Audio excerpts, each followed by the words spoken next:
Hello, bonjour à toutes et à tous. Je pense que la diffusion marche bien, je pense que tout se passe bien. C'était pas évident, on a eu des petits soucis au début, mais on est quand même à l'heure globalement, à peu près. Tim, bienvenue sur cette chaîne, du coup c'est la première fois. Euh, Première, ouais. Première fois, la dernière aussi si tu Ah, continues de me, si tu continues de me couper comme ça va être très court le live.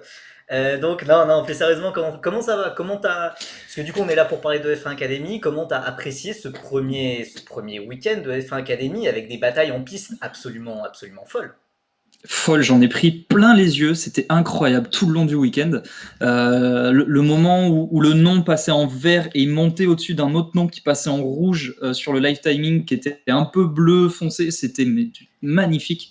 Moi Bon, c'est bon, surtout quand Abby Pooling a fait le deuxième secteur en violet au tour 4, je me suis wow, dit, enfin vraiment, ouais. C'était future championne du monde en je fait. pense, c'est avec le moment où on ne sait pas pourquoi il y a eu un drapeau jaune puis une safety car. Je pense que c'est les deux moments préférés du week-end. Bon, C'était génial.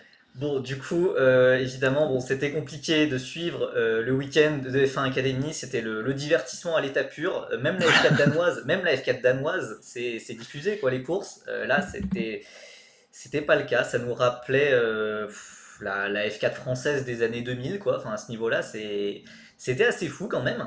Il y a quand même plusieurs choses à dire et globalement, j'avais envie de parler plus du championnat en général, quand même, il y a eu des pilotes qu'on attendait devant qui sont devant, il y a des pilotes qu'on attendait derrière qui sont derrière. Au final, en fait, on n'a peut-être pas eu tant de surprises que ça, en tout cas au niveau des résultats finaux, non? Ouais,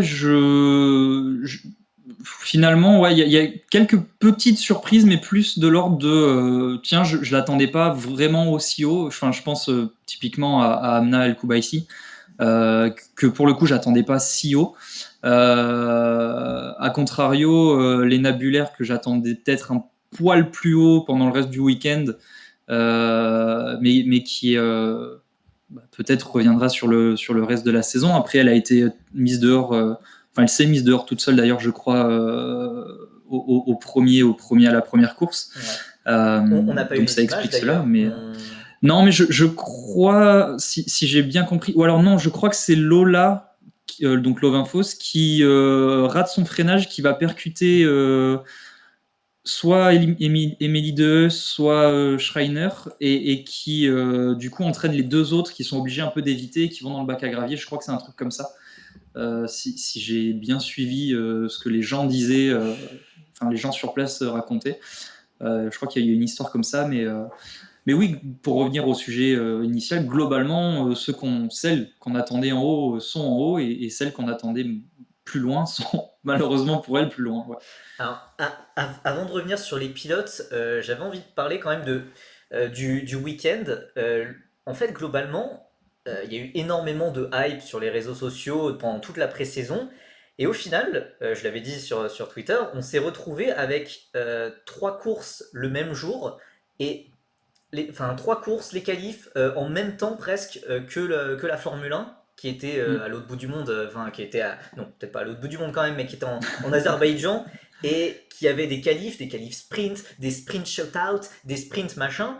Il y avait la F2 dans le même temps aussi, et en fait, bah, on a l'impression que la F1 Academy, elle n'était pas audible, enfin un peu pendant ce week-end, alors que bah, c'était quand même l'objectif. Alors non seulement ça n'a pas été diffusé, mais en plus c'était quand même difficile de suivre, hein. Même moi, enfin, j'ai vraiment voulu suivre, mais je regardais plus en différé, genre les tweets, les live tweets Ouais. de la F1 Academy, puisque bah, quand même, entre une qualif de F1 et la F1 Academy, bah, enfin, je suis bien gentil, mais quand même, enfin, il y a des limites, quoi. Il y a des limites à être fan des formules de promotion, quoi. Donc, ouais, enfin, à ton avis, pourquoi enfin, ça a été fait à l'arrache, non? Ah oui, non, mais totalement. Et ils l'ont. Alors, la F1 Academy en elle-même, non, mais enfin, au moins une personne de l'équipe de la F1 Academy l'a dit, et du coup, ça a été un peu répandu. Comme quoi, oui, le championnat a été lancé un an trop tôt pour faire suite plus au fiasco W Series. Euh, et du coup, oui, donc le championnat devait initialement se lancer en 2024. Or, vu qu'il y a eu tout le fiasco W Series, je pense qu'il y a eu peut-être une précipitation de peut-être des pilotes vont se retrouver sur le carreau, peut-être que nous, il y a un créneau à prendre de suite, peut-être qu'il y a des accords en interne aussi, on ne sait pas. Et du coup, ils ont lancé ça trop tôt, un an trop tôt, ce qui explique énormément de choses, dont la non-diffusion, et qui explique pourquoi c'est en même temps que la Formule 1, sur les mêmes week-ends que la Formule 1, parce que ils ont sûrement trouvé des créneaux là où il y en avait en fait, tout simplement. Là où les promoteurs et les organisateurs des meetings se sont dit bon d'accord, on a de la place, on veut bien que vous veniez, et puis voilà quoi. Donc c'est pour ça que je pense que là cette première saison tombe très mal par rapport à la F1, parce que c'est vrai que c'est en même temps que la F1 sur des circuits différents. Là ce week-end c'était quasiment tout le temps aux mêmes horaires. Je crois qu'il n'y a que la course 3 qui était pas Ouais, course 2, course 3, on pouvait s'arranger Ouais, pour les course 2, je regarder. crois qu'elle tombait entre la F2 et la qualif, Ouais. enfin le sprint, je crois, ou un truc comme ça. Mais ouais, enfin, finalement, il y avait que vraiment la course 3 qui était à part tranquillement. S'il y avait eu diffusion, par exemple, ça aurait été vraiment la seule course qui aurait été diffusable sur la F1 TV tranquillement, sans qu'il y ait deux trucs qui se chevauchent, etc. Avec les 90 000 programmes de la F1 TV. Mais oui, c'est pour ça que voilà, cette saison, c'est un peu le bordel, et ça va être le bordel jusqu'à la fin de l'année, parce que c'est à la hâte, et qu'ils ils font un peu comme ils peuvent en attendant l'an prochain, que ce soit sur les week-ends de la Formule 1, que ce soit eux qui puissent le diffuser, que ce soit eux qui aient vraiment toute la main mise sur l'organisation et la promotion du championnat, quoi. Bah ouais, puisque là, du coup, en fait, j'arrive pas à comprendre qui a les droits de la diffusion, puisque j'ai entendu d'une partie que les droits de la diffusion, c'était la Sky qui avait les droits de la diffusion, et je comprends pas d'où, enfin c'est juste une chaîne anglaise, quoi, qu'est-ce qu'ils ont à faire dans un week-end perdu en Autriche. Euh, pourquoi la FOM n'aurait pas les droits, ou aussi pourquoi c'est pas le P9 Racing Weekend, enfin c'était les organisateurs du week-end de base qui n'ont pas ces droits. Qu'est-ce qui s'est passé? Alors, je sais pas plus que toi en C'est enfin, soi sur c'est le. Enfin, hallucinant, quoi. il y a pas de version officielle, il y a rien de concret où on sait, ok, il se passe ça, le souci c'est ça. Il n'y a pas tout ça. Mais en essayant de recouper plein d'infos, moi, il y a deux théories et demie qui arrivent sur la table. C'est la première, c'est que quand là, par exemple, le P9 Challenge, le promoteur du P9 a dit ok, on fait le week-end telle date sur tel circuit, on va chercher une équipe de télé, enfin de diffusion, qui va diffuser. On se met autour d'une table, on discute, ok, nous on va filmer, on veut que vous filmiez je dis n'importe quoi, mais de 9h à midi et de 14 à 18h. Il y a X catégories, ça fait X heures de diffusion, on vous paye tant pour le travail que vous faites. Ok, négociation, tout ça, ok, très bien, on signe le contrat et il y a un devis. Enfin, voilà, après, c'est. Voilà. Et la F1 Academy étant arrivée par-dessus tout ça, je me demande s'il n'y a pas un truc de. Ça rajoute du travail qui n'est pas dans le contrat, en fait, du coup, on s'en occupe pas. C'est une des théories. Ouais, mais Je genre pense que. la FOM, elle peut pas arriver en mode écoutez, on est quand même blindé de thunes et on a Alors, créé un championnat et bah c'est diffusez-le, quoi. dans cette théorie, c'est ce point-là qui, moi, me paraît un peu plus bancal, de justement, la FOM peut arriver et dire ok, bon, faut combien? Il te faut ça? Allez, tiens, je te Genre fais ton chèque, le, le, tiens, et le puis P9, voilà, tu le vois. P9 Racing Challenge, là, c'est bien gentil, mais bon, face à la Formule 1, je pense que la Formule 1 a le moyen de négocier avec le P9 Challenge, quoi. Ah oui, oui, totalement. Donc voilà. Après, l'autre théorie par rapport à Sky, justement, ce serait. Et il y a une pub qui vient de se lancer. Je vais juste attendre peut-être un Ouais, bah petit peu, histoire du de. coup, attends, c'est très bien en fait. Parce que moi, je les vois pas quand les pubs se lancent. C'est un truc. Ah ouais? Ouais, Bah après, là, c'est. du coup, il va sûrement y avoir un tout petit peu de décalage, parce que moi, Oui. le temps que je parle avec la pub Bah, c'est pas grave, qui arrive, ça fera un blanc gênant et tout. euh, voilà, On nickel. se regardera dans le blanc des yeux, ce sera parfait. Ça y est, la pub est terminée. Alors du coup, l'autre théorie avec Sky, vu que tu l'as évoqué, c'est que du coup Sky aurait d'une façon ou d'une autre des droits. Et là, la question, c'est comment une putain de chaîne anglaise peut avoir des droits pour un championnat international qui appartient et qui est fait par la FOM. Alors, il y a là aussi deux théories. La première, c'est que la FOM, donc la F1 Academy, aurait voulu diffuser sur la F1 TV en disant ok, on paye justement les contrats avec avec les diffuseurs, les promoteurs, les trucs, tout ça. On récupère les images, on les fout sur la F1 TV, c'est diffusé, c'est cool. Sky serait arrivé en disant nous aussi on a les droits. Et on veut pas que ce soit exclusif à la F1 TV, puisqu'on a les droits, donc on veut nous aussi pouvoir le diffuser. Et il y aurait eu, si cette théorie se valide, conflit d'intérêts forcément entre les deux, parce que l'un veut diffuser, l'autre veut diffuser, bon ben voilà. Et l'autre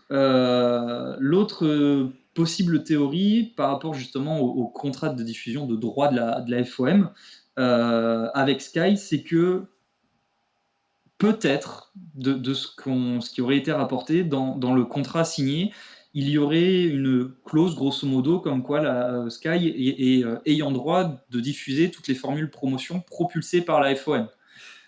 Avant, ça considérait forcément que la F2 et la F3. Et depuis cette année, ça considérerait théoriquement la F1 Academy. Ce pourquoi Sky se dirait détenteur des droits, parce que théoriquement, s'il s'avère que cette option-là est vraie, c'est le cas. Là où la FOM dit oui, mais non, c'est pas vraiment pareil, c'est un peu compliqué, c'est différent, blablabla. Et là, le souci sur cette théorie-là, c'est juste que comme le championnat a été créé à l'arrache et que ils se sont plus préoccupés, je pense, de créer une structure sportive et pas tout ce qu'il y a autour. Du coup, ils ont juste pas eu le temps de se mettre autour d'une table et de régler ça de façon juridique et légale, quoi. Mais donc, de ce que je comprends, en dehors même du dernier week-end, vu que le dernier week-end ça sera à Austin en même temps que le Grand Prix de F1, les autres week-ends de la saison, genre ce week-end qui est à Valencia, il sera pas diffusé, il sera pas diffusé non plus. De ce que moi j'ai compris, il n'y aurait rien de diffusé à part le dernier Ouais, meeting. voilà. Et de ce qu'on m'a dit par rapport au Castellet, les équipes de Stop and Go auraient été mandatées pour venir le week-end de la F1 Academy. La F1 Academy étant seule au Castellet ce Ouais. week-end-là, le dernier week-end de juillet, je crois. Donc, d'après ce qu'on m'a dit, moi, les équipes Stop and Go auraient été mandatées pour venir ce week-end-là.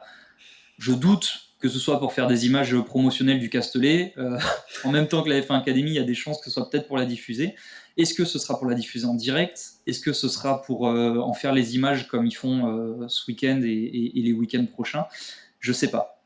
Et après, en fonction des théories que j'ai évoquées, en fonction de laquelle s'avère vraie, si une de celles que j'ai évoquées s'avère vraie, ça peut tout simplement être réglé autour d'une table avec un contrat signé, avec quelque chose de juridique devant des avocats ou au pire devant un tribunal, avec un accord de ok, soit la FOM, soit Sky a gagné les droits d'une façon ou d'une autre, et soit l'un, soit l'autre diffuse, soit les deux, voilà, c'est possible aussi que peut-être que fin mai, le problème sera réglé et que ce sera diffusé. On ne sait pas On peut vraiment toujours ce qu'il en est, espérer. quoi. On peut toujours espérer. Il y a Multi21 qui vient de follow la chaîne, donc déjà, merci, ça fait plaisir.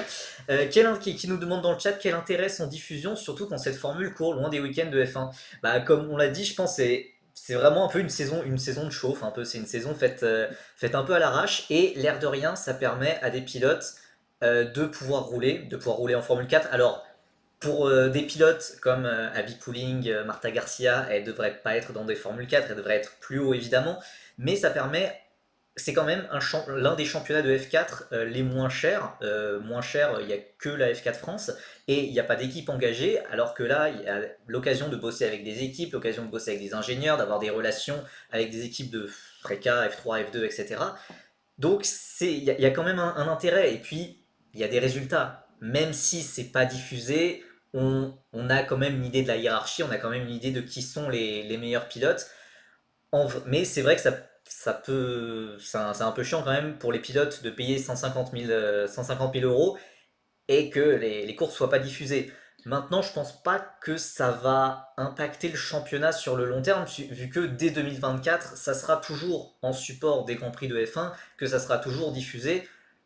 Donc, alors oui, on se moque pas mal de la F1 Academy, mais on sait, a priori, hein, on sait jamais, mais après, mais normalement, c'est un problème qui sera réglé, c'est un problème, voilà, très transitoire.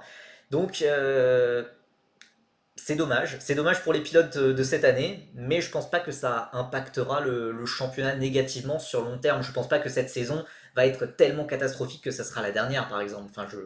Non, et puis surtout que au-delà de ces déboires-là, c'est vrai que Nitram dans le chat le dit aussi que c'est dommage qu'on entende plus parler de la catégorie pour ces déboires-là que pour ce qui se passe sur la piste, parce que bah, justement ce week-end sur la piste, de ce qu'on en a vu sur les live timing et des échos qu'on en a eu, bah, en fait c'était très cool. Ah bah les Euh, courses de F4 c'est plus sympa que les courses de Formule régionale, les courses de W Series où la voiture Ouais, est nulle. tout à fait. Et puis là, c'est une monoplace. Alors déjà, c'est une F4, donc c'est plus facile de se suivre, de se doubler, de se battre, etc. Avec un kit aéro différent, donc de ce qu'on m'en a dit, ça change pas énormément, mais Mm. suffisamment pour que ça ajoute un petit truc encore. Et puis bah, derrière, on a quand même un field, je pense qu'on en reparlera, mais qui est, à part tout devant et à part tout derrière, qui est vachement enfin, serré dans les mêmes temps, quoi.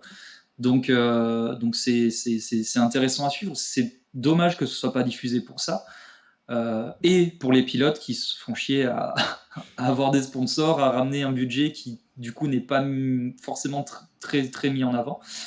Euh, mais au-delà de ça, moi en théorie, ça me gêne pas que ce soit pas diffusé, justement comme tu le disais, pour faire une saison de chauffe, pour voilà, voir ce qui va pas, et une fois que on a réussi à recréer un vrai socle solide, bah, on se lance avec la Formule 1, et là le manque de visibilité pour le championnat, pas pour les pilotes, mais pour le championnat, sera rattrapé au double ou au triple très facilement. Ouais bah oui, normalement les choses vont changer en bien très rapidement. Toujours Nitram qui nous dit il y a quand même eu autant de viewers pour la F1 Academy que pour la F4 ACCR en Europe centrale. Bah c'est faux, hein. Il y en a eu plus car c'était diffusé. Alors j'ai peut-être pas regardé les courses, mais je sais qu'il y en a pour regarder les courses. Donc non, la F4 d'Europe centrale avec 6 voitures engagées, et bah il y avait quand même des viewers. Il y a des gens encore plus perdus que Ouais. nous. Enfin, on est là à parler de F1 Academy, il y a des gens qui sont au niveau au-dessus, quoi, qui parlent de F4 d'Europe centrale, qui n'est même pas certifié par la FIA. Une limite d'âge sera-t-elle mise en place pour éviter des cas comme Emma Kimilainen? Alors je crois pas qu'il y ait de limite d'âge. Officiellement, je crois pas. Après, je pense que les équipes elles-mêmes le feront un peu officieusement. Là, la plus âgée, c'est Lena Buller, qui a 25 ans. On est quand même quasiment 10 ans en dessous de la plus âgée qu'il y avait en W Series, et justement Kimi Raikkonen qui avait, je crois, à son pic 31 ou 32 ans. 32 ans, je crois. Ouais. Donc, ouais, non, non. Alors, officiellement, je crois pas, mais voilà, officieusement. Et puis même, les équipes, l'avantage d'avoir des vraies équipes, c'est qu'il y a des besoins de résultats et de rentabilité, etc., etc. Et même d'image, et tout simplement faire rouler dans une catégorie de F4 une pilote qui a 30 ans passé, enfin, en termes d'image, ça détruit ton équipe. Et puis les équipes qui sont là sont des équipes sérieuses, donc aucun intérêt à le faire, quoi. Donc c'est vrai que dans le chat on nous dit pas de retour d'Alice Powell. Comment tu te sens toi? Très mal, mais c'est...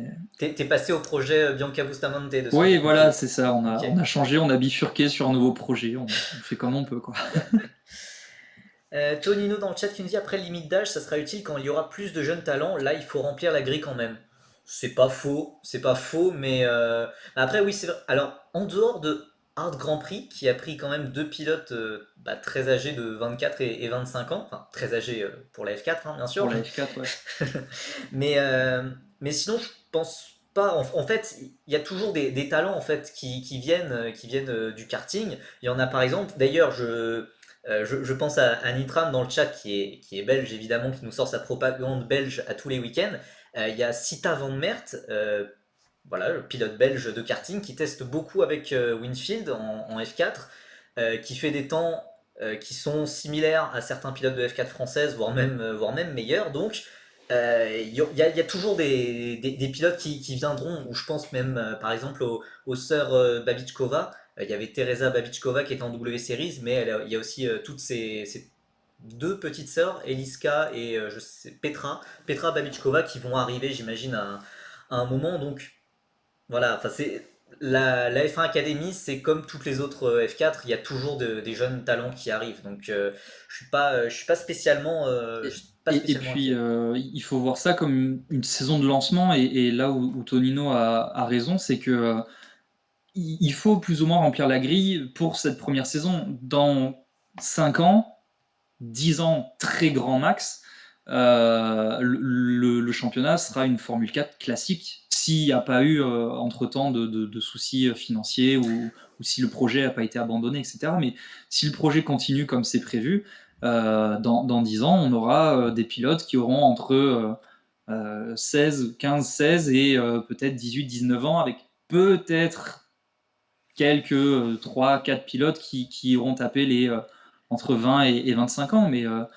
Mais finalement, comme c'est le cas dans beaucoup de catégories de F4, alors peut-être pas autant en termes d'âge, mais tu vois, cette année en France, le plus âgé, il a quoi? Il a 19 19 ans, ans, je c'est crois. Kevin Foster, donc je lui excuse d'avoir 19 ans vu ses résultats. Ouais, mais Donc, c'est vrai. Mais bon, tu vois, il y en a qui sont plus âgés, et voilà. Et c'est pas parce que la moyenne d'âge qu'on attend à peu près en F4 est censée être de 16-17 ans qu'il faut absolument hmm. que ce soit le cas, et ce sera une catégorie de Formule 4 classique, je pense, à l'avenir, si le projet reste comme il est, quoi. Ouais, alors, il y a Nitram qui nous dit on peut imaginer Luna Fluxal l'an prochain en F1 Academy par exemple, j'imagine. Alors, oui, mais non. Alors, elle est soutenue par la Mercedes Academy, mais elle a genre 12 ans. Donc, c'est encore un peu just quand même, parce que pour la F4, il y a quand même la limite réglementaire des 15 ans.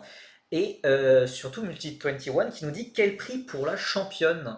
Et je crois qu'il n'y a pas de prix particulier, contrairement au W Series. Euh, ouais, alors je crois pas qu'il y ait quoi que ce soit qui a été annoncé. Enfin, non, il y a rien qui a été annoncé, en tout cas officiellement. Des échos que j'ai vu passer, il y aurait peut-être des négociations pour leur offrir un volant, justement, dans une catégorie supérieure.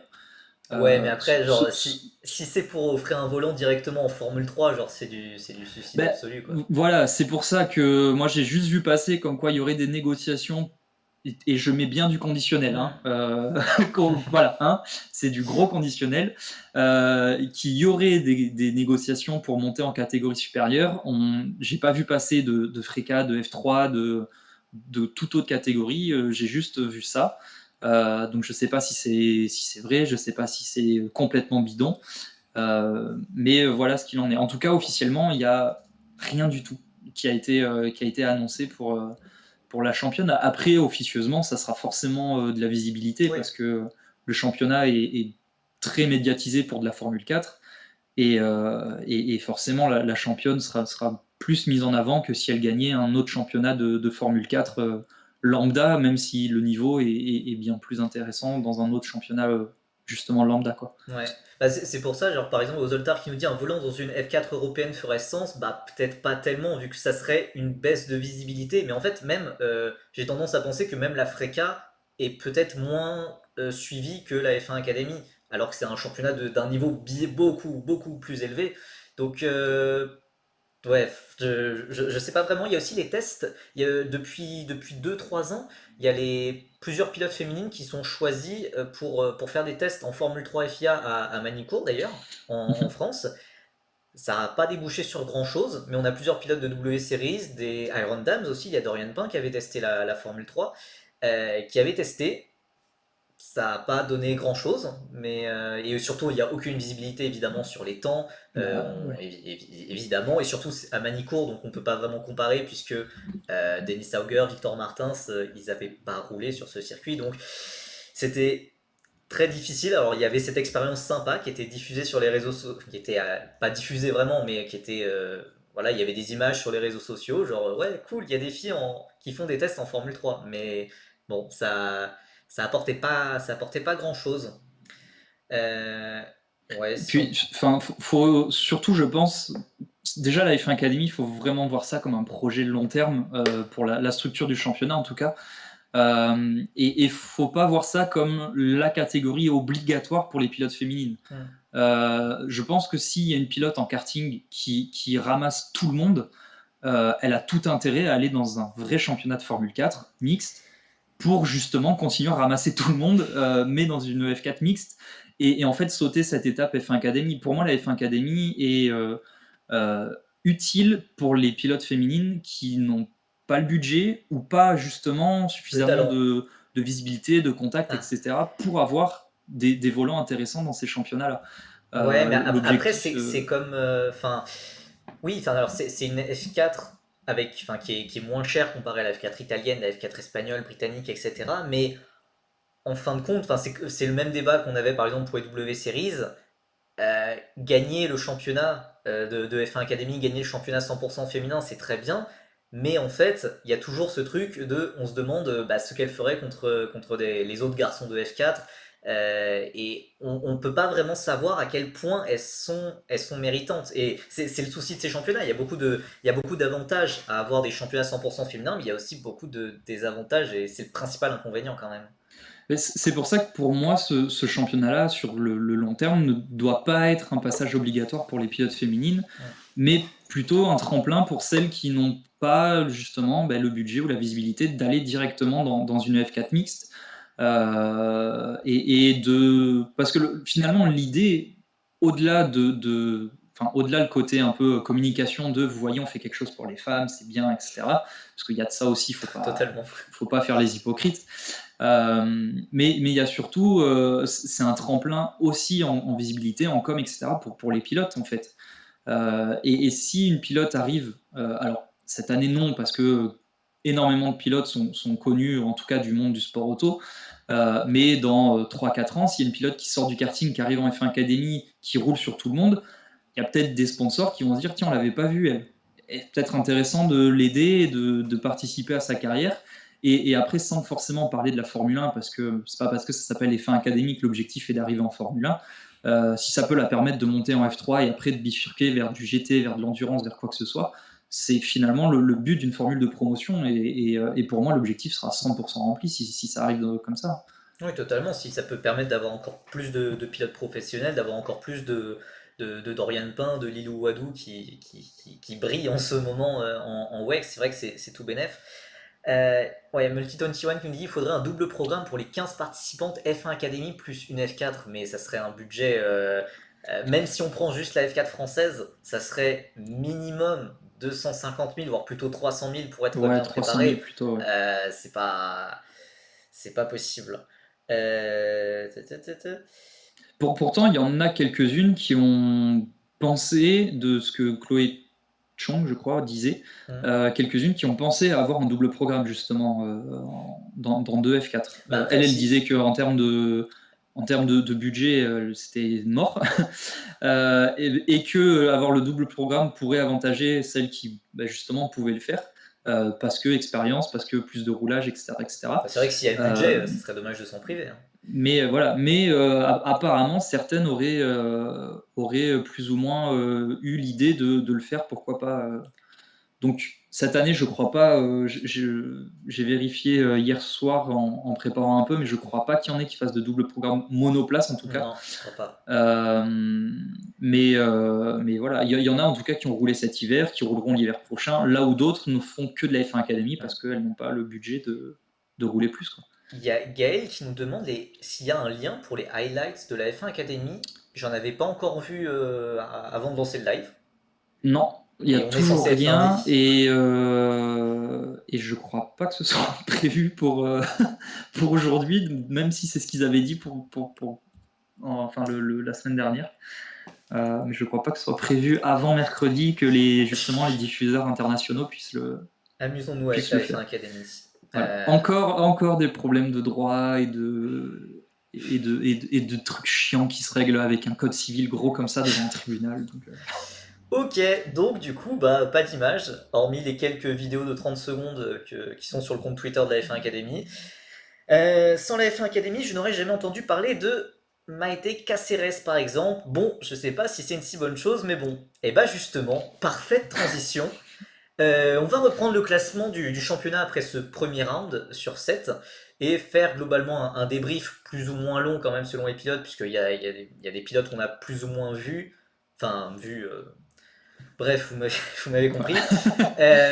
Et donc du coup, on va commencer par le bas, et 15e, Maïté Cáceres de Campos, 11e, 13e, 14e, seul pilote avec 0 points. Écoute, je pense que ça va aller assez rapidement, mais c'est un peu la pilote nulle. Bah, elle était à 4 secondes par tour. Ouais, Voilà. voilà. Ouais, c'est surtout l'écart en fait qui était gênant. Ah ouais, c'était. Tu regardais le live timing, tu voyais que en haut, il y avait. Ça se battait à peu près. Au milieu, c'était très serré. Et puis, tu voyais voilà, quelqu'un qui était à Mais plus, ouais. plus 12 très, très rapidement. Et le plus impressionnant, c'est sur le tracker. Enfin, c'est fou, mais les points sur le circuit, tu voyais celui de Caceres qui vraiment avançait moins vite. Et c'est à l'œil nu, c'était visible, c'est fou, ça se voyait vraiment quoi. Mais Alors le circuit est petit, donc ça aide beaucoup, mais vraiment, tu voyais ça, tu te dis putain, mais enfin, je crois que c'est à la fin de la troisième course où il y avait quasiment, enfin, il y avait presque moins d'un secteur entre Marta Garcia et elle. Donc, si la course avait duré peut-être 5 tours de plus, elle prenait un tour, quoi. waouh. Prendre un Ah ouais, tour non, en c'était. F4, c'est pas arrivé souvent. Un V1 Caceres Favario qui gagne. Bah écoute, ça sera intéressant de revoir. Quand même, je pense Favario, honnêtement. Ah ouais? Je pense quand même, parce elle était loin en F4, mais pas autant.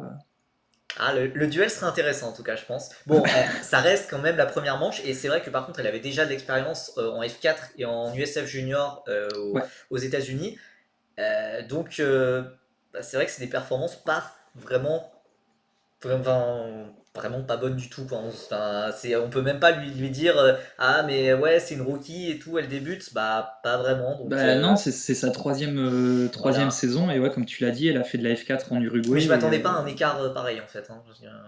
Ouais, non, non, moi non plus, honnêtement. Et puis même, moi, quand j'avais présenté un peu toutes les pilotes, là, quand elles étaient Hmm. annoncées petit à petit, où je m'étais dit un peu naïvement, tiens, elle est jeune, elle a fait de la F4 dans son pays, et je crois qu'elle a fait 8 ou 9e. Ouais, Je me mais je suis dit, crois alors bon, elle avait même fait des podiums, mais à partir du moment où on alors parle. non, Non?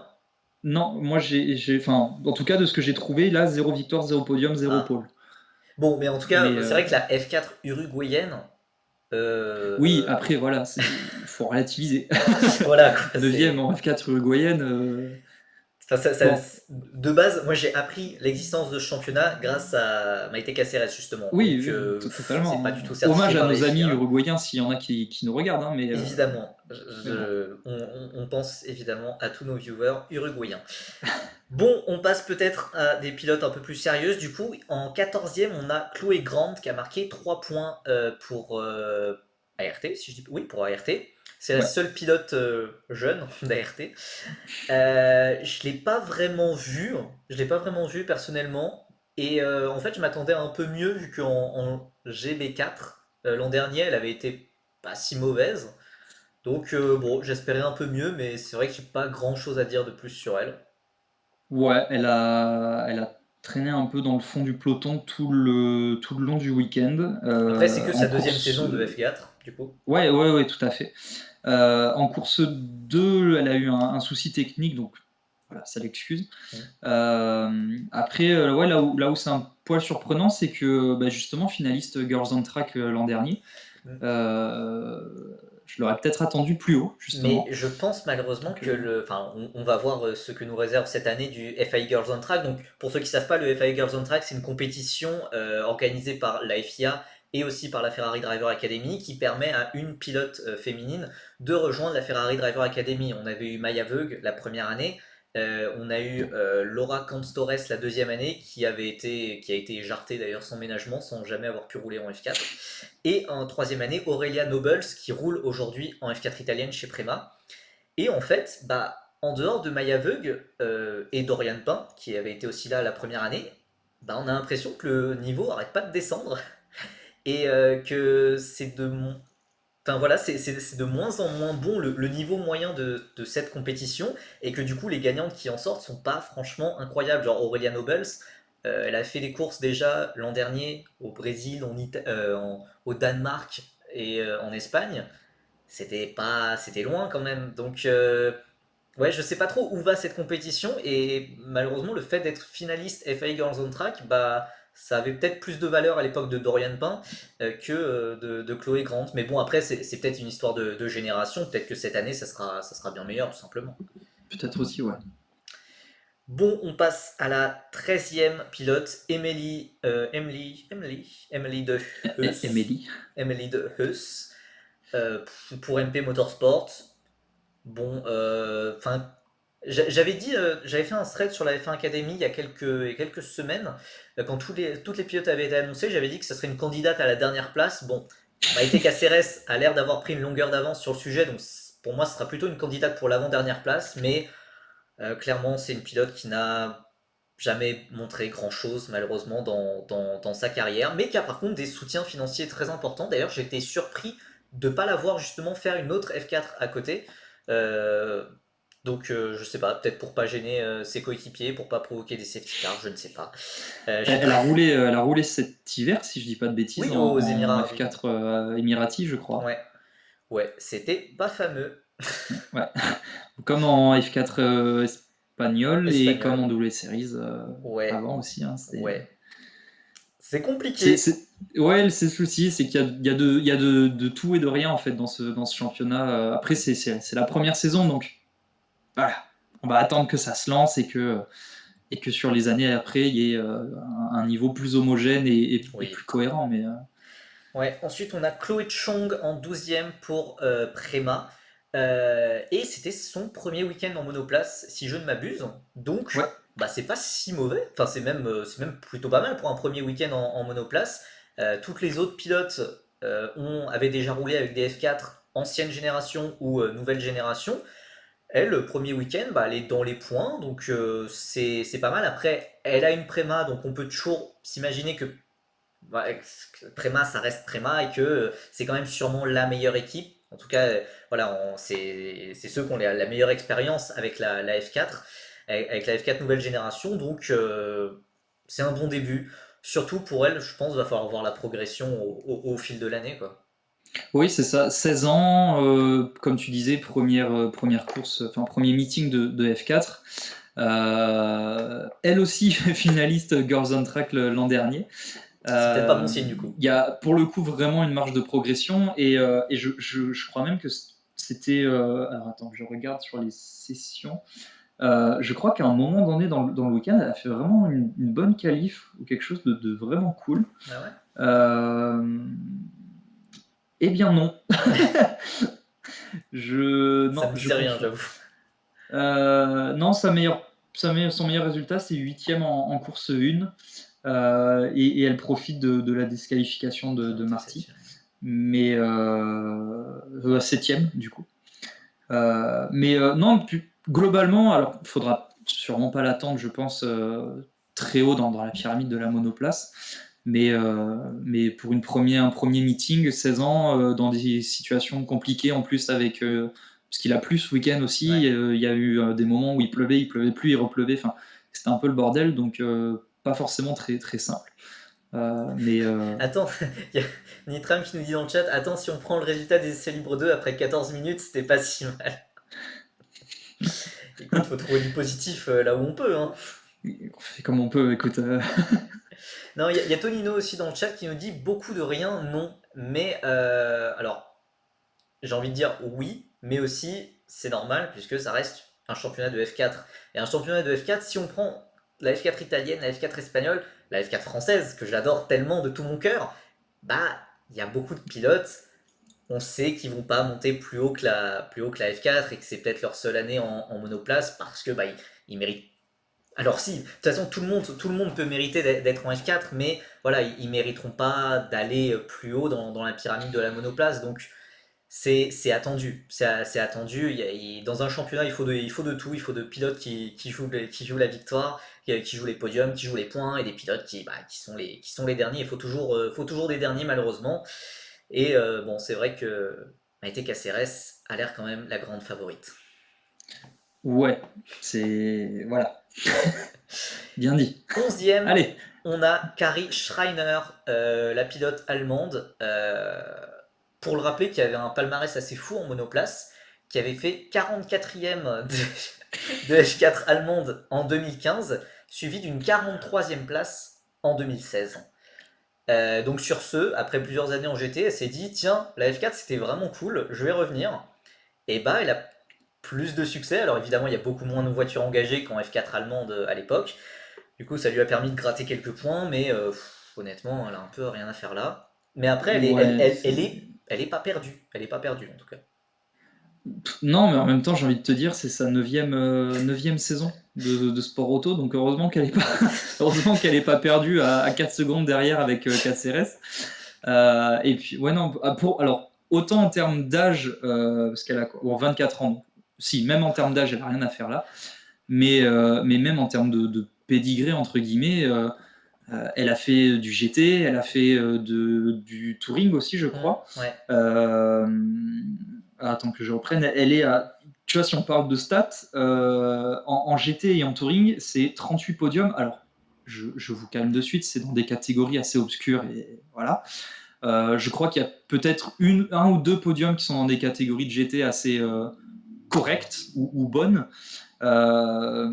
Mais c'est sa 9e saison, elle a déjà fait 3 championnats de monoplace, et là, elle revient en F4. Enfin, pour moi, ça Franchement, n'a pas, ça, Art Grand ça Prix, a j'aimerais aucun bien sens. savoir ce qu'ils ont pris avant de la prendre, puisque ça avait l'air d'être vraiment, ça avait l'air d'être de la bonne, quoi. Puisque, enfin, Ouais, qu'est-ce qui s'est passé? en plus des échos que j'en ai eu, elle n'a pas tant de budget que ça, parce qu'en GT, ce serait, si j'ai bien compris, son compagnon,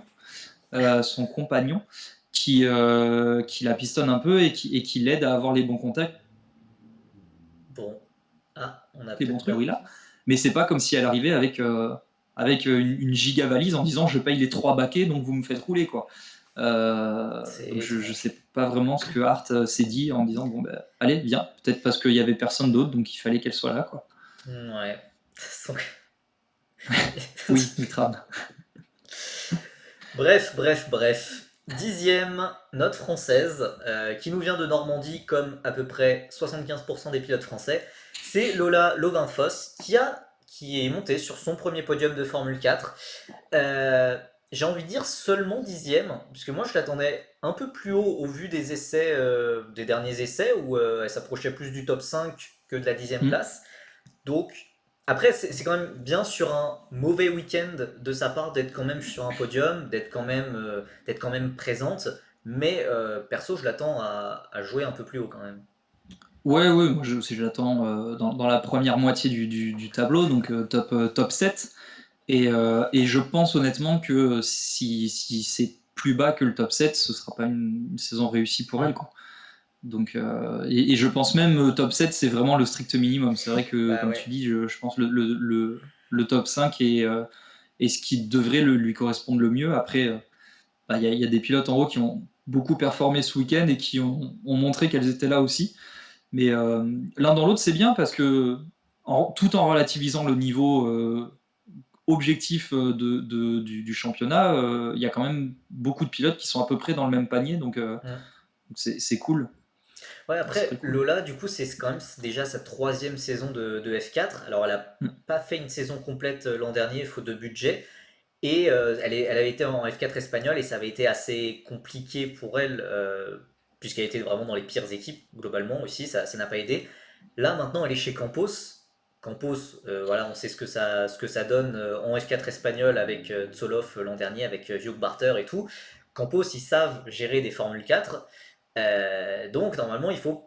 Voilà, elle peut plus se cacher derrière l'excuse de ah, mon équipe, elle est claquée au sol. Là, ça passe plus trop avec une Campos. Donc voilà. Ah, tiens, il y a une question pour toi, Tim. Pourquoi tu es devenu l'ambassadeur de la F1 Academy?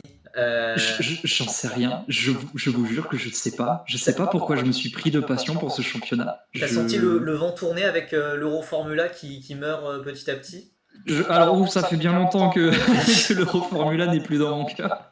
Depuis que ça s'appelle Euroformula d'ailleurs, hein, c'est plus dans mon cœur, donc voilà. Mais non, premier degré, je sais pas. Je sais pas pourquoi. L'an dernier, sur Formula, quand c'est moi qui ai repris les W Series, je m'y suis un peu plus impliqué et tout ça.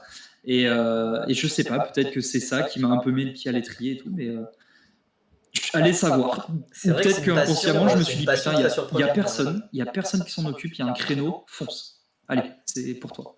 C'est Peut-être, vrai. je sais pas. C'est vrai, mais du coup, c'est vrai, c'est une très belle surprise en tout cas. Et donc, du coup, on a le plus grand spécialiste F1 Academy sur ce live présent avec nous, donc c'est quand même un sacré honneur.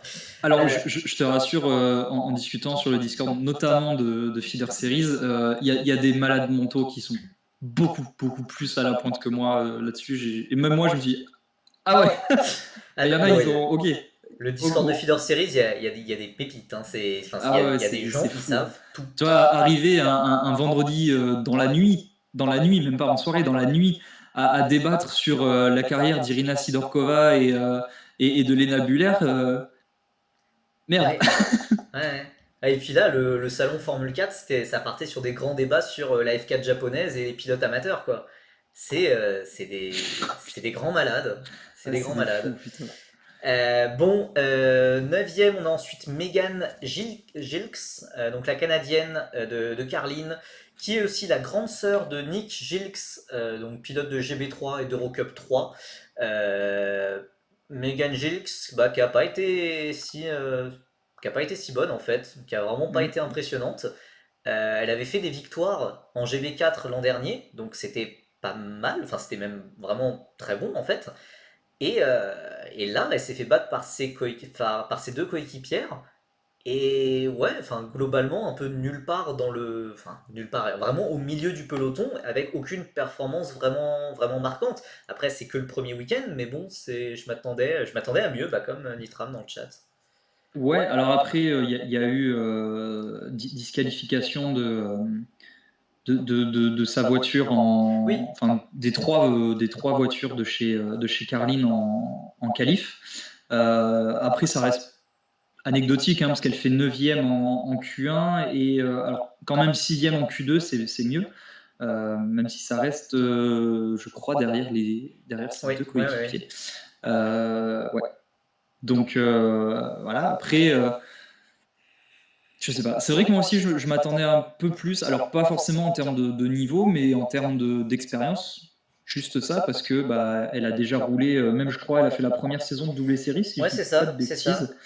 Ouais, première saison de W Series et septième saison de Sport Auto. Donc Ouais, elle voilà est là quoi. depuis longtemps, quoi. Donc, Bah ouais, ouais. ouais, c'est assez surprenant, je trouve. Mais bon, Huitième, on a Nerea Marti, seulement huitième du coup, bien handicapée par sa disqualification en course 1 alors qu'elle avait fini deuxième.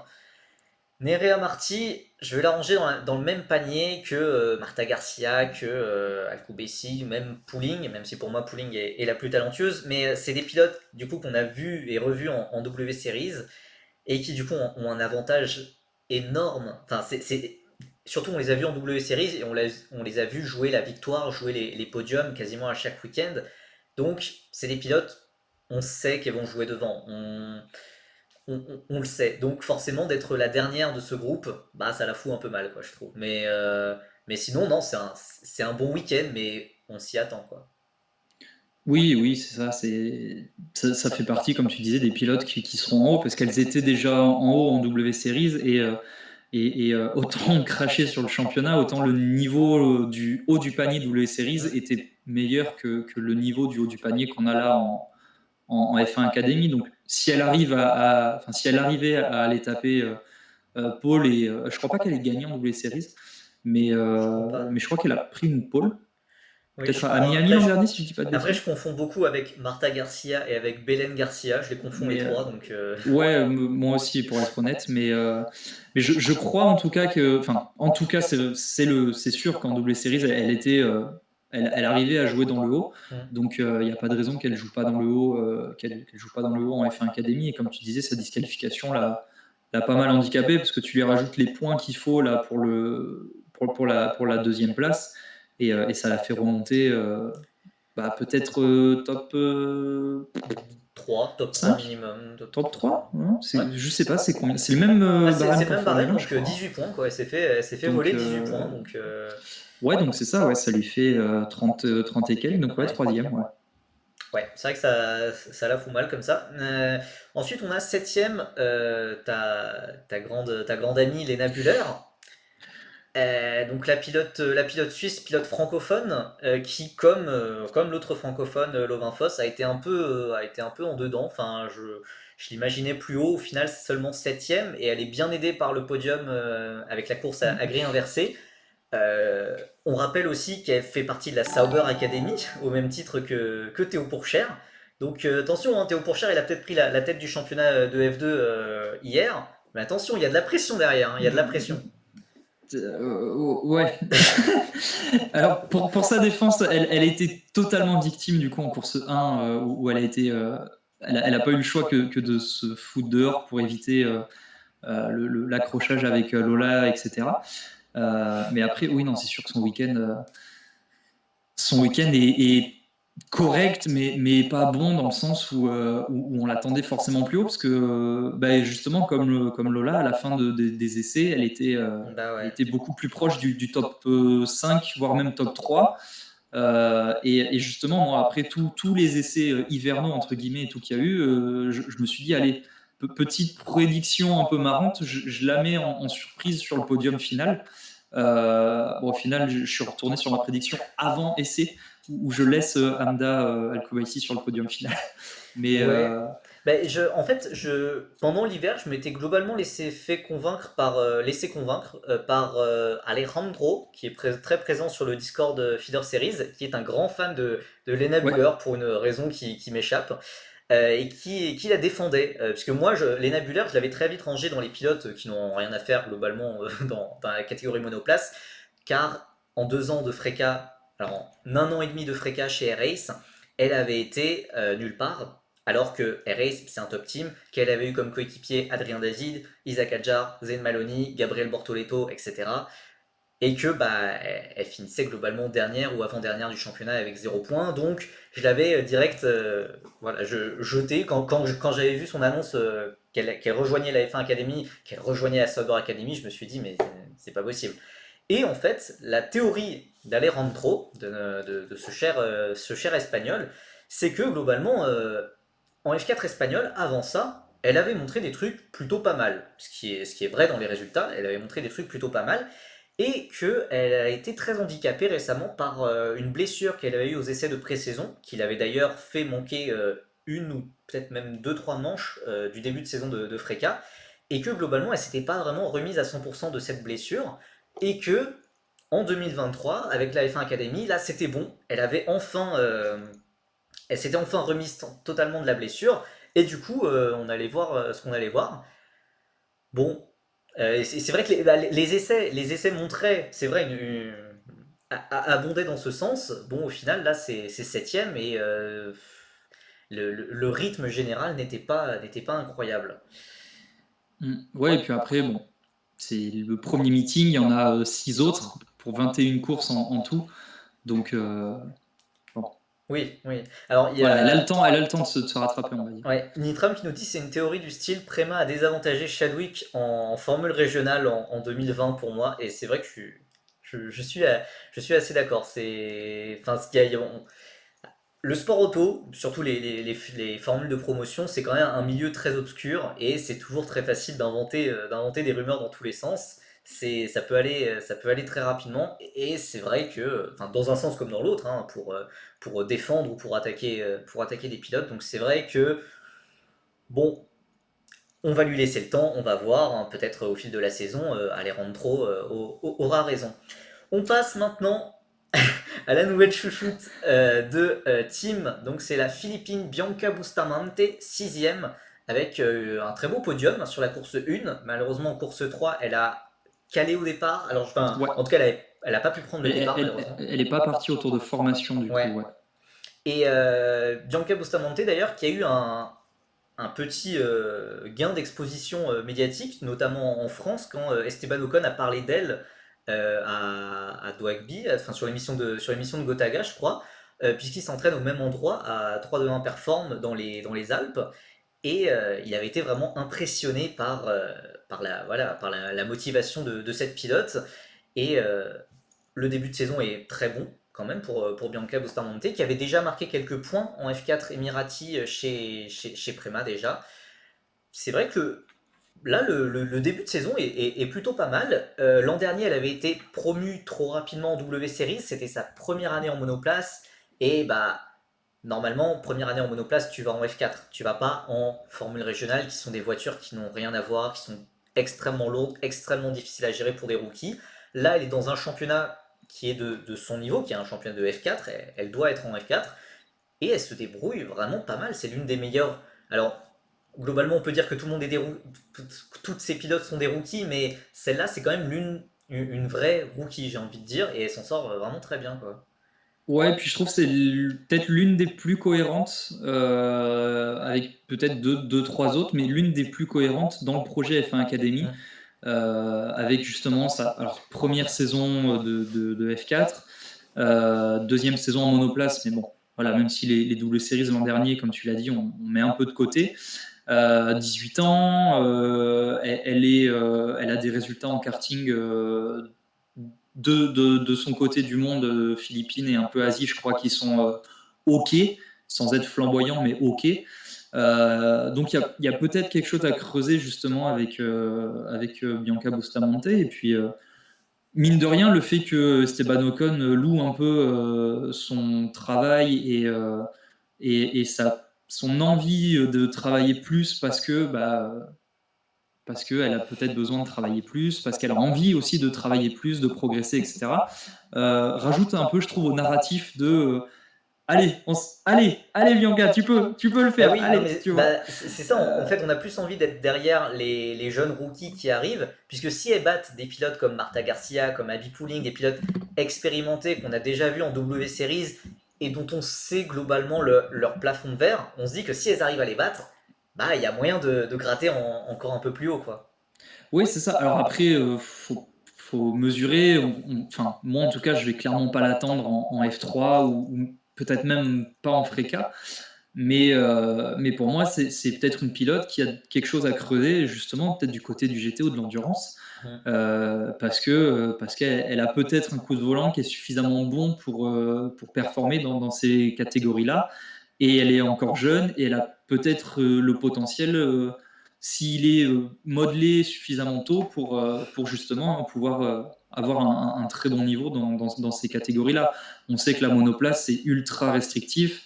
Euh, Même, enfin, si on prend l'exemple masculin où il y a les plus gros talents générationnels, il y en a énormément où dès la F4, on se dit, lui, il va monter en F1, c'est impossible que ce soit autrement.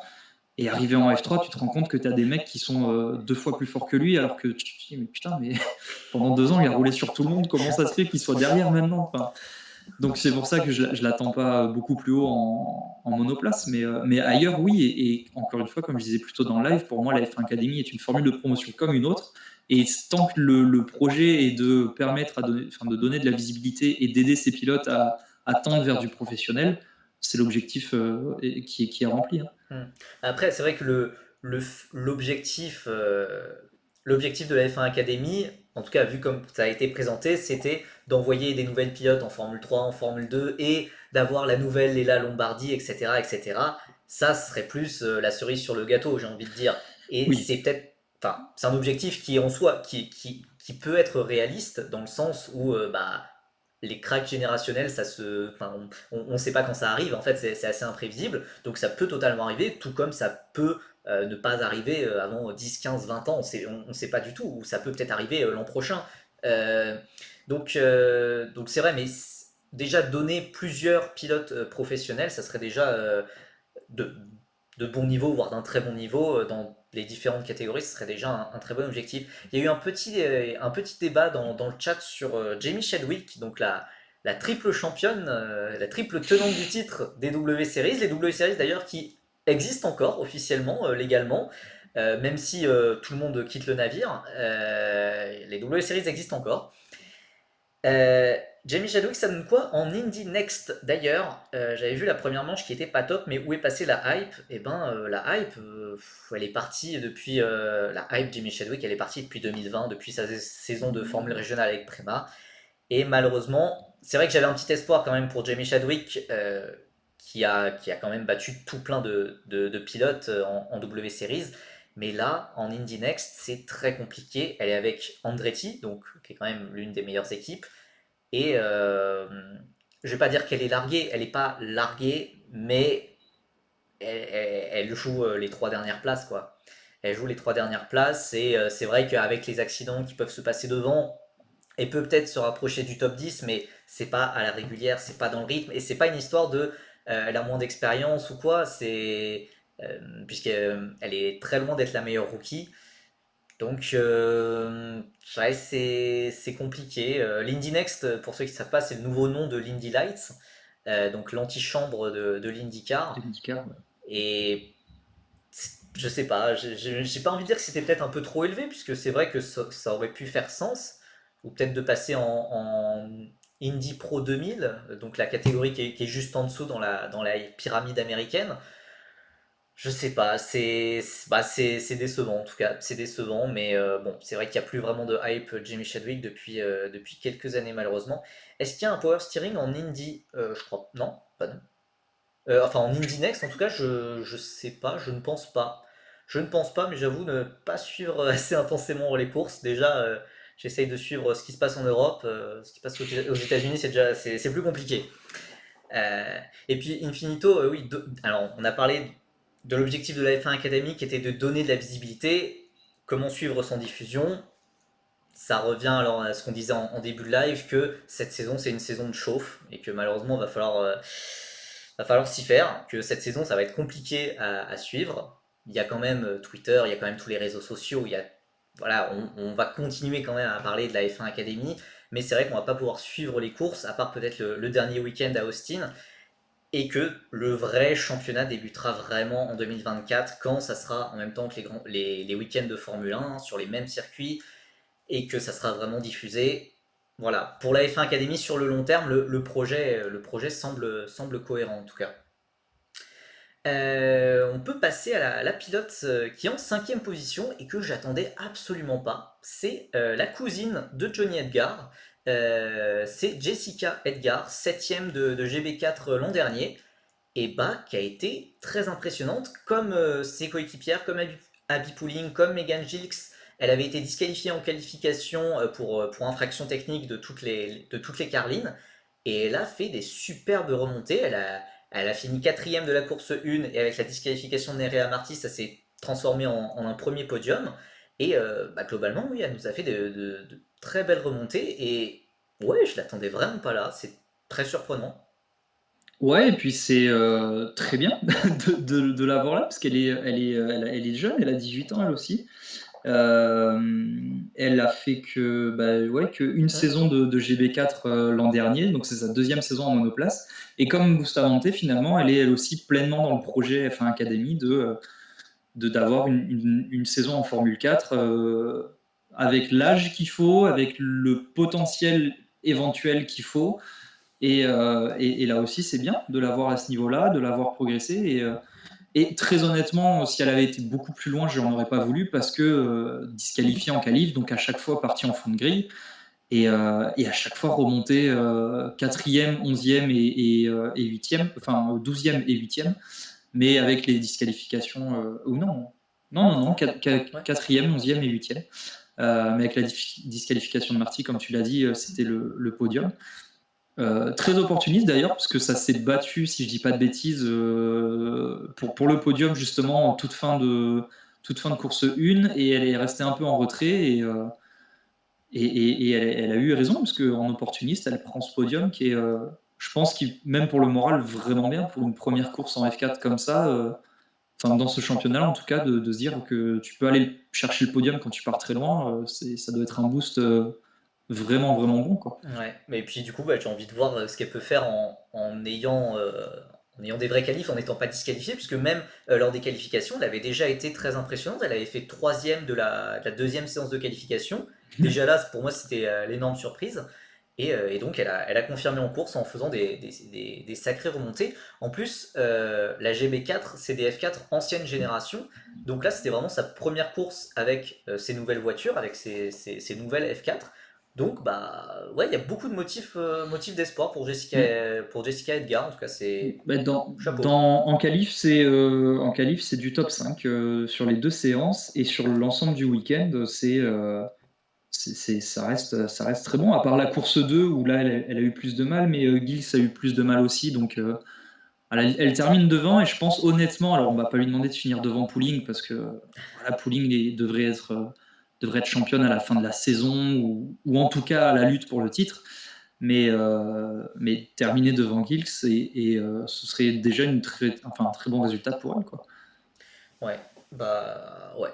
Pour moi, c'est vraiment la satisfaction principale, même du week-end, hein, puisque comme je l'ai dit, il y a des pilotes, au vu de leur expérience, on sait qu'elles vont jouer devant. Elle, c'était totalement inattendu. Donc, vraiment, Mm. vraiment chapeau. Et donc, on peut passer à sa coéquipière, qui est la super favorite au titre, Abby Pouling, qui avait claqué les deux pôles avant d'être disqualifiée. Du coup, qu'à cela ne tienne, elle a fait des remontées. Au final, pas de podium. Pas de podium, mais quand même des gros points, quand même, enfin, des gros points dans toutes les courses. Et elle est quatrième quand même. Alors même s'il n'y a pas eu de podium, même si voilà, à l'arrivée elle est que quatrième au championnat, je sais pas, elle a quand même l'air d'être au-dessus même de Marta Garcia qui est en tête du championnat. Elle a l'air quand même voilà, d'être quand même dans la catégorie au-dessus, quoi.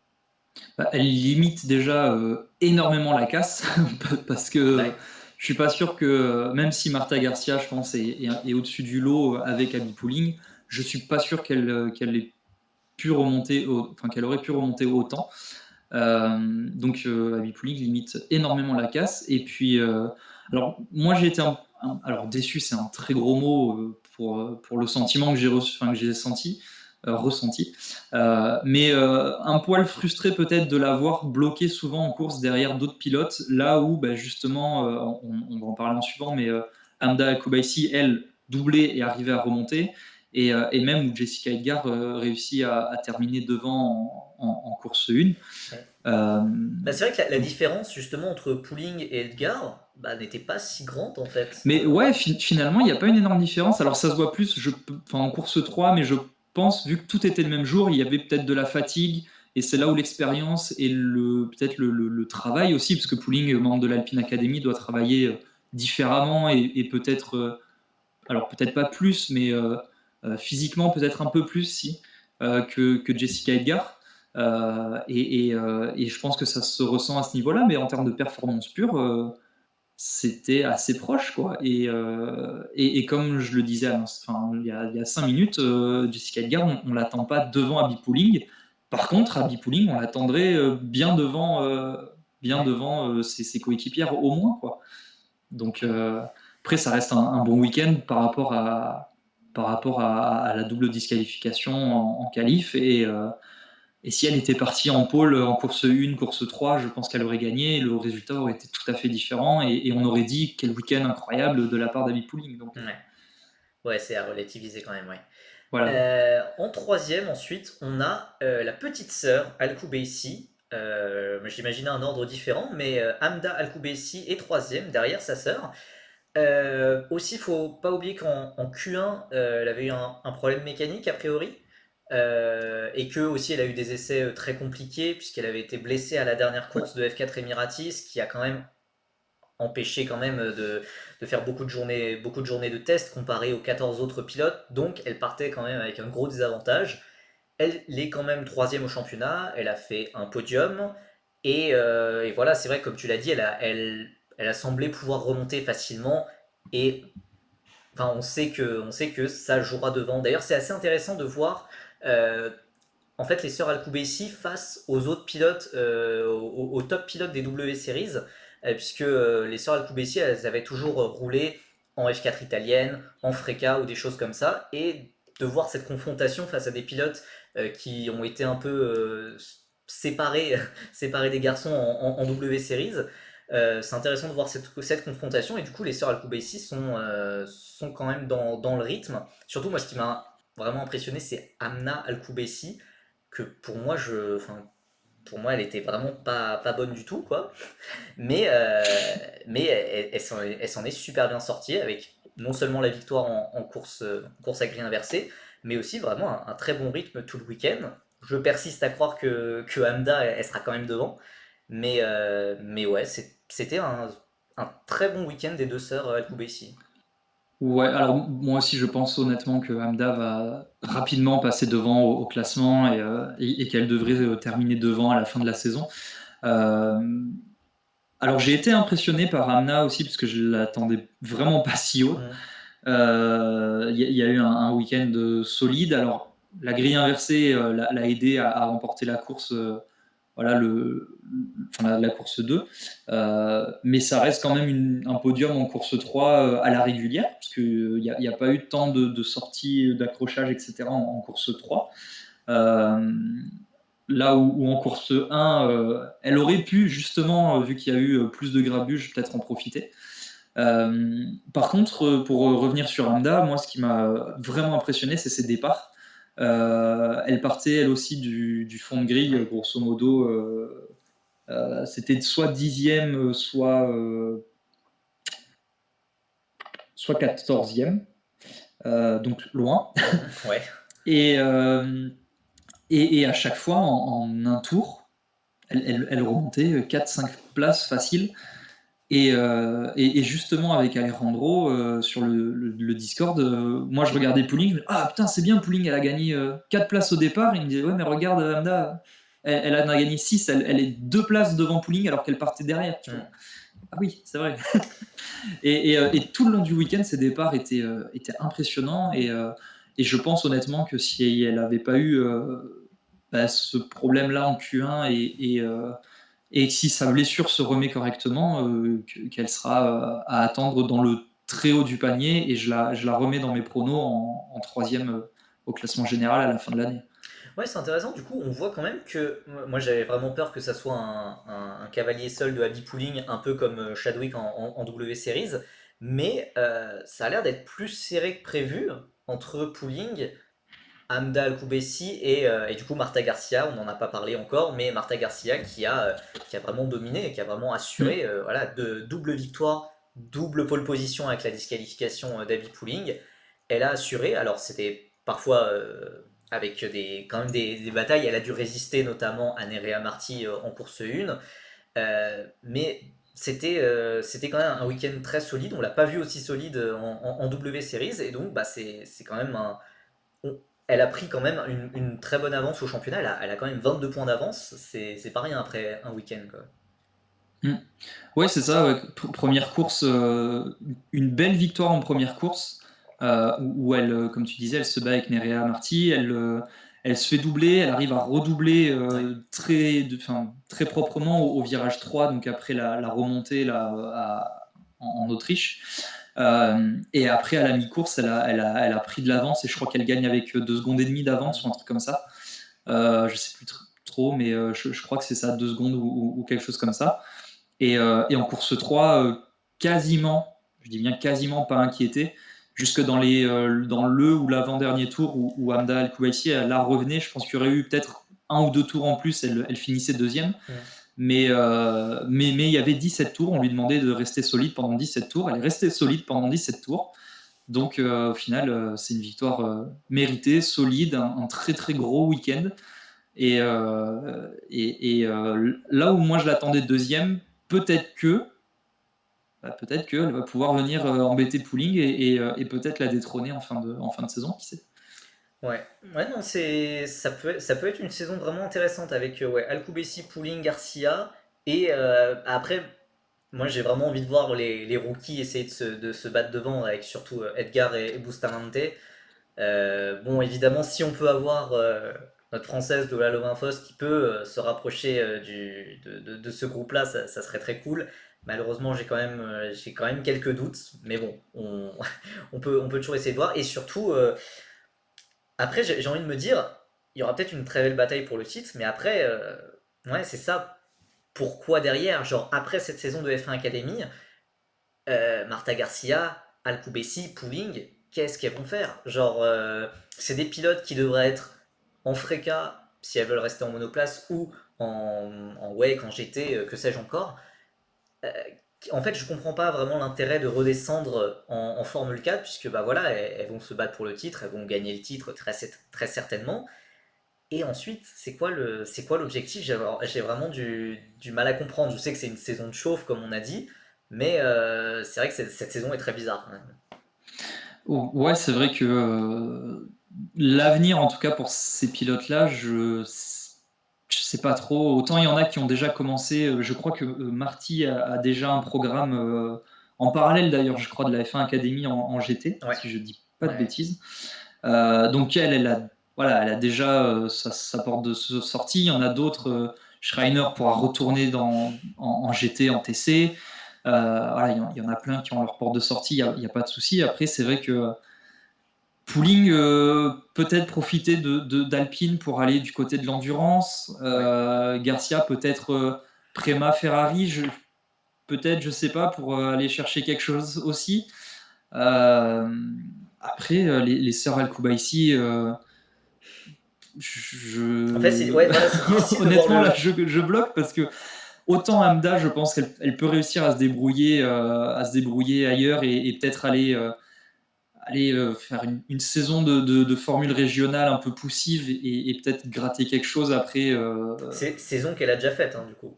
Oui, oui, mais refaire quelque Ouais, chose ouais, ouais. à ce niveau-là. Après, pas forcément de l'Africa, hein. Hmm. Il y a de l'Eurocup 3, il y a peut-être d'autres trucs qui pourraient se présenter à elle. L'Euro Formula Open, typiquement, voilà, hein. Avec Juju Mais Noda. autant Amna, elle, à part repartir aux Émirats et faire des championnats nationaux là-bas où je pense très sérieusement qu'elle pourrait s'épanouir.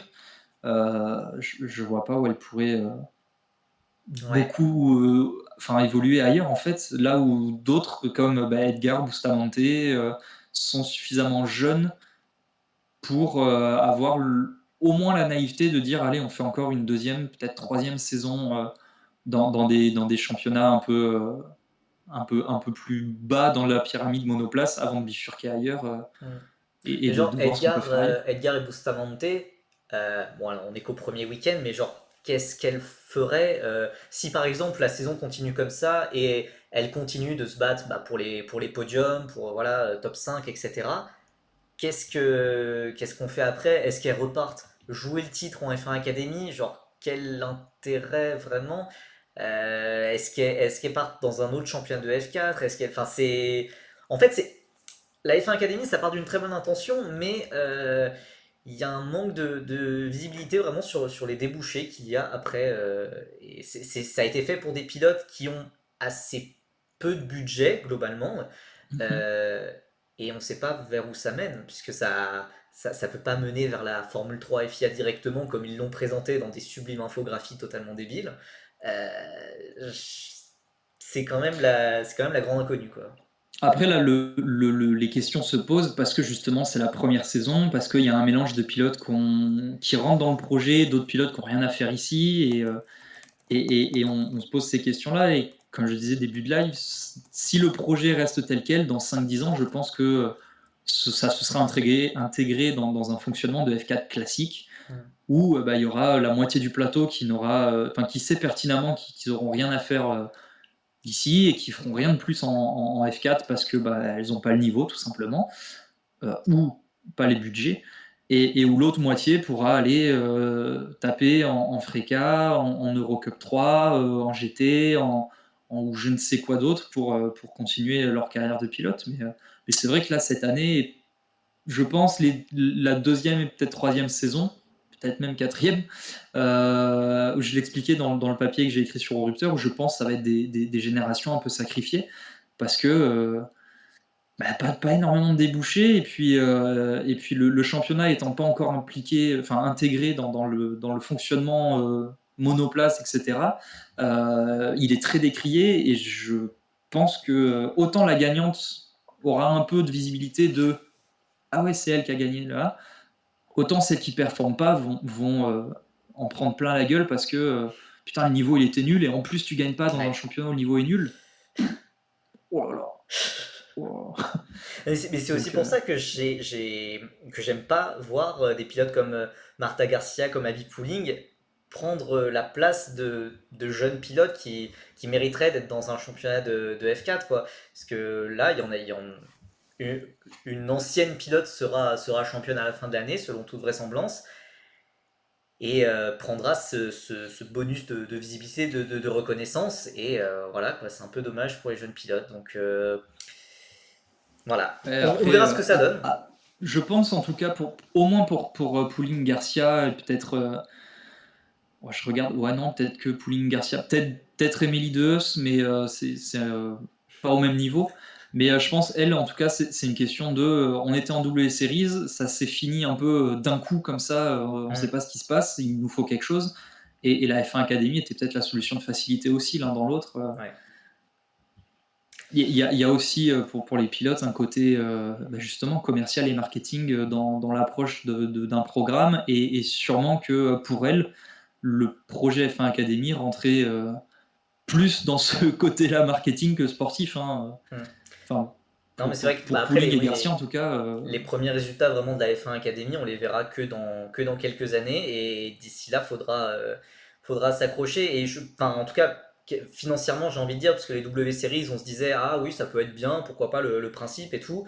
Mais si le championnat ne dure que 3 ans comme les W Series, bah ça va peut-être pas servir à grand chose. Donc On aura déjà des éléments de réponse rien que l'an prochain. Si on voit que la championne peut revenir, alors pas ça, forcément qu'elle le fasse, hein, mais qu'elle peut revenir, déjà rien que ça, on se dira, bon, et de base, peut-être en une couille dans le plus, pâté déjà. Jamie Chadwick, elle avait pas le droit de revenir de base. Ça avait été clairement dit. Elle pouvait pas Ouais, revenir et puis ensuite il y a eu dérogation Ouais, voilà. parce qu'il y avait rien d'autre Parce qu'elle a Enfin, après, refusé la je F3 qui sais est plus si permis. c'est elle qui n'avait pas de programme ailleurs ou si c'est un besoin pour les W Series, mais Mm. en tout cas, il y a eu une dérogation pour qu'elle revienne et au final, elle a fait 3 ans, 3 titres. Waouh. Et oui, autant de titres que Ayrton Senna quand même. Donc, Et oui. et oui. On les compare souvent à raison, je pense. Mm. Bon, je pense qu'on a fait un bon tour globalement de ces 15 pilotes de F1 Academy, du championnat, de tous les soucis avec la diffusion de ce premier week-end. Aussi, après, on peut pas trop se projeter sur le week-end qui arrive, puisque ça enchaîne, la F1 Academy enchaîne à Valencia directement ce week-end. C'est très difficile d'évaluer une hiérarchie comme ça. Après, on se doute qu'il y aura toujours globalement les mêmes pilotes devant.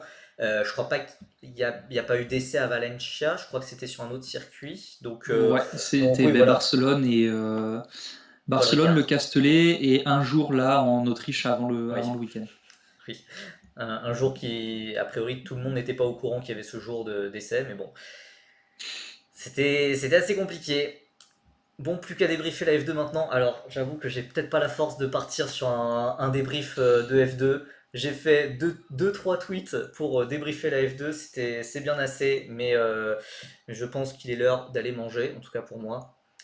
Moi, je vous donne rendez-vous mercredi soir à 18h30 pour une preview de l'Eurocup 3, on en a parlé, mais aussi de la F4 espagnole avec le grand, le seul, l'immense, l'unique Enzo Dellini. Il y a aussi Théophile Naël, il y a aussi Esteban Masson en Eurocup 3, il y a aussi la F4 française qui va reprendre avec Evan Gilter, Kevin Foster, etc. On fera du coup une émission un peu large, on parlera de ces trois championnats. Et ensuite, moi, je partirai sur Spa-Francorchamps, donc je découvrirai ton pays, enfin, je découvrirai ton pays, Nitram, je l'ai déjà découvert, mais c'est toujours un plaisir de revenir là-bas.